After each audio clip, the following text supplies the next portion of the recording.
Guys, saat polisi temukan bukti pemalsuan surat yang dilakukan oleh Kades Kohot untuk pembuatan SHM dan SHGB di Laut Tangerang, maka itu artinya polisi sudah punya alat bukti untuk memanggil dan memeriksa oknum-oknum mafia di Kementerian ATR BPN maupun di BPN Kabupaten Tangerang sendiri.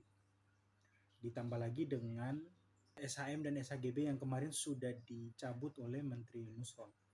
Jadi jangan sampai menjadikan kebakaran di Kementerian ATR BPN sebagai alasan bahwa tidak ditemukannya alat bukti yang cukup ya. Meskipun publik tidak sebodoh strategi dungu yang dibuat untuk menghilangkan barang bukti seperti itu. Kalau kita berbicara mengenai pemalsuan dokumen atau pemalsuan surat, maka kita akan melihat pasal 263 dan pasal 264 KUH pidana yang lama ya. Yang sekarang kan sudah berlaku KUH pidana yang mulai tahun 2026 nanti bulan Januari akan berlaku KUH pidana yang baru. Sebagaimana dalam Undang-Undang Nomor 1 Tahun 2023. Di sana diatur pemalsuan surat pada pasal 391 dan pasal 392. Pasal 391 KUH pidana yang baru berbunyi seperti ini. Setiap orang yang membuat secara tidak benar atau memalsu surat yang dapat menimbulkan suatu hak, perikatan atau pembebasan hutang atau yang diperuntukkan sebagai bukti dari suatu hal dengan maksud untuk menggunakan atau meminta orang lain menggunakan seolah-olah isinya benar dan tidak palsu. Jika penggunaan surat tersebut dapat menimbulkan kerugian, dipidana karena pemalsuan surat dengan pidana penjara paling lama 6 tahun atau pidana denda paling banyak kategori 4, kategori 6 yaitu 2 miliar. Setiap ayat yang kedua, setiap orang yang menggunakan surat yang isinya tidak benar atau yang dipalsu seolah-olah benar atau tidak palsu, jika penggunaan surat tersebut dapat menimbulkan kerugian, dipidana sama dengan ayat 1. Kemudian pasal yang 392 berbunyi bahwa ayat 1 dipidana dengan pidana penjara paling lama 8 tahun setiap orang yang melakukan pemalsuan surat terhadap beberapa kategori surat di situ. Ada akta otentik, ada surat utang, saham, dan lain sebagainya. Bisa kita baca sendiri ya. Di ayat yang kedua pasal 392 ini menyebutkan setiap orang yang menggunakan surat sebagaimana dimaksud pada ayat 1 yang isinya tidak benar atau dipalsu, seolah-olah benar atau tidak dipalsu, jika penggunaan surat tersebut dapat menimbulkan kerugian, dipidana sama pada ayat 1. Artinya dipidana paling lama 8 tahun bagi yang terbukti melakukan pemalsuan tersebut. Dengan membaca pasal 391 dan 392 KUH pidana yang baru, maka kita akan tahu beberapa unsur pemalsuan surat. Yang pertama adalah barang siapa atau setiap orang, baik itu yang melakukan maupun yang menyuruh melakukan. Jadi ini menunjuk pada subjek hukum yang melakukan pemalsuan tersebut. Unsur yang berikut adalah dapat menimbulkan hak. Jadi begitu SHM dan SHGB diterbitkan, maka subjek hukum yang tertulis di dalamnya itu memiliki hak atas wilayah yang sudah disertifikatkan. Lalu kemudian unsur yang berikut dapat menerbitkan perikatan atau pembebasan hutang.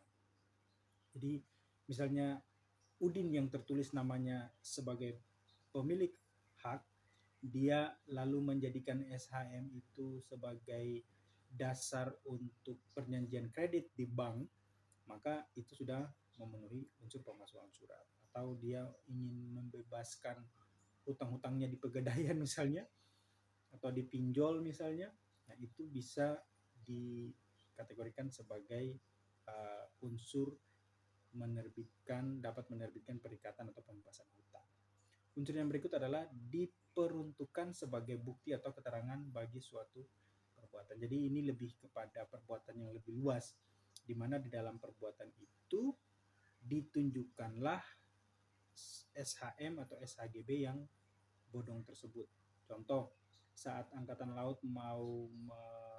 atau masyarakat mau menghalangi pembuatan pagar laut, lalu kemudian aguan datang menunjukkan SHM dan SHGB bodong itu, maka disitulah memenuhi unsur diperuntukkan sebagai bukti bagi suatu perbuatan. Unsur yang berikut dari pemalsuan surat adalah dapat menimbulkan kerugian. Jadi kalau kasus di Tangerang ini kan bisa dilihat bahwa negara rugi. Nelayan sekitar itu juga mengalami kerugian. Memang di dalam pasal 391 ini tidak menjelaskan secara detail mengenai kerugian secara material atau moral, atau kerugian itu bisa dinominalkan atau tidak. Yang jelas di pasal ini mengatur mengenai kerugian. Nah, kita secara kasat mata bisa melihat juga bahwa kerugian yang dialami negara tentu bisa dihitung secara finansial, tetapi juga yang jelas adalah kerugian secara yuridis. Karena ada peraturan perundang-undangan yang harus ditaati, tetapi justru dilanggar oleh oknum-oknum mafia di Kementerian ATR BPN sendiri dan Kades Kohot. Kerugian juga dialami oleh masyarakat sekitar Laut Tangerang itu, karena mereka harus mengeluarkan banyak uang untuk membeli bensin yang semakin boros, karena jalur untuk mereka lalui ke laut untuk menangkap ikan dan juga kembali itu semakin jauh.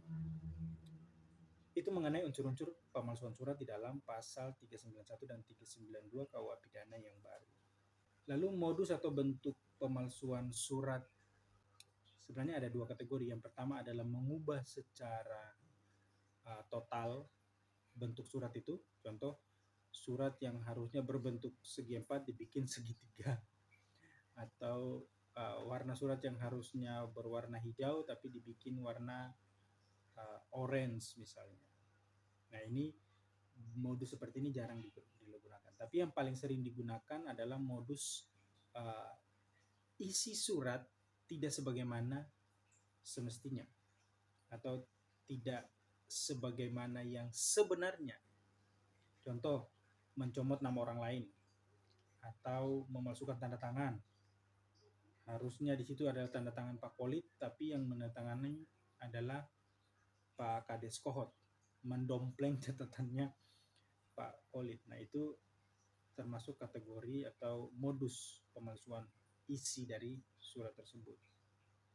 Atau juga memalsukan nomor seri dari sertifikat tersebut, lalu menambah atau mengurangi isi di dalam surat tersebut. Contoh,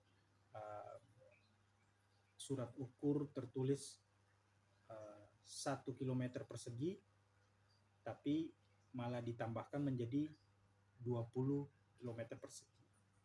Nah, itu adalah modus dari pemalsuan surat. Nah, kategori ini lebih sering terjadi daripada yang tadi mengubah isi surat.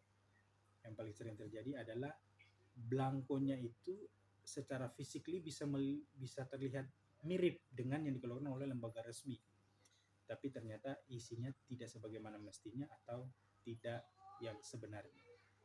Kita sebagai masyarakat, polisi dapat bertindak cepat dan profesional untuk mengusut tuntas kasus ini. Karena sampai saat ini sudah 1 bulan lebih ya kalau nggak salah, belum juga ditetapkan tersangka.